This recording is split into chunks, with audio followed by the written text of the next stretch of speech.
اللہ جل شانہ نے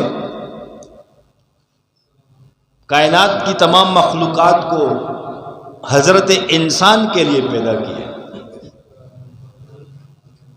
یہ پوری دنیا میں جو موسم، کسی جگہ ٹھنڈ کا موسم ہوتا ہے، علاقے کے اپنے جغرافیائی آب و ہوا کا ایک تاثر ہوتا ہے،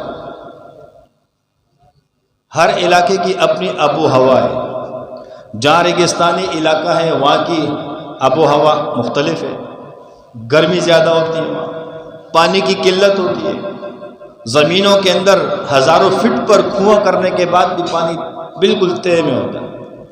پھر میدانی علاقے، پہاڑی علاقے، ہر زمین کا اپنا ایک اثر ہے۔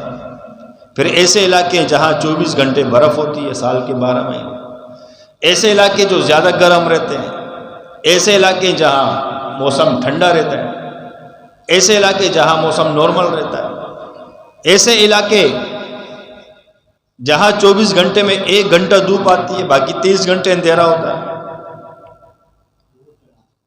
اور ایسے علاقے جہاں 22 گھنٹے دن 2 گھنٹے رات ہوتی ہے۔ یعنی اللہ جل شانہ نے یہ تمام چیزوں کو انسان کے لیے بنایا ہے۔ پھر یہ پہاڑوں کا پیدا کرنا، اس کو حسن بخشنا، یہ سب حضرت انسان کے لیے ہے۔ سمندروں کی موجیں انسان کے لیے، دریاؤں کی طغیانی یہ انسان کے لیے،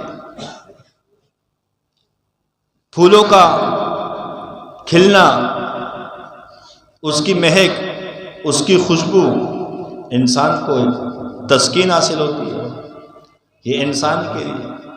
پھلوں کا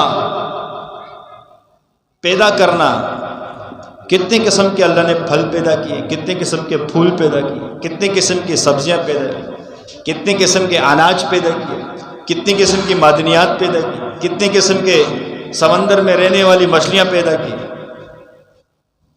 کتنے قسم کے درخت پیدا کیے۔ میرے جی ساتھیوں، سب انسان کے لیے، کس کے لیے؟ اور اللہ فرماتے ہیں مفہوم اس طرح سے، اے انسان پوری کائنات کو تیرے لیے بنایا، حتیٰ کہ فرشتوں کو بھی تیرے لیے بنایا۔ فرشتے تیرے خادم ہیں، جب تو دعا کرے گا تیری مدد کے لیے میں فرشتے بھیجوں گا، جب تو پریشان ہوگا تیری مدد کے لیے فرشتے بھیجوں گا۔ یعنی فرشتے بھی انسان کی خدمت کے لیے ہیں، انسان فرشتوں سے اعلیٰ ہے، افضل ہے۔ یعنی پوری مخلوقات کو اے انسان تیرے لیے پیدا کیا، تیرے لیے بنایا، اور تجھے اپنی ذات کے لیے بنایا۔ وَمَا خَلَقْتُ الْجِنَّ وَالْإِنسَ إِلَّا لِيَعْبُدُونِ، انسان اور جنات کو اپنی بندگی کے لیے پیدا کیا۔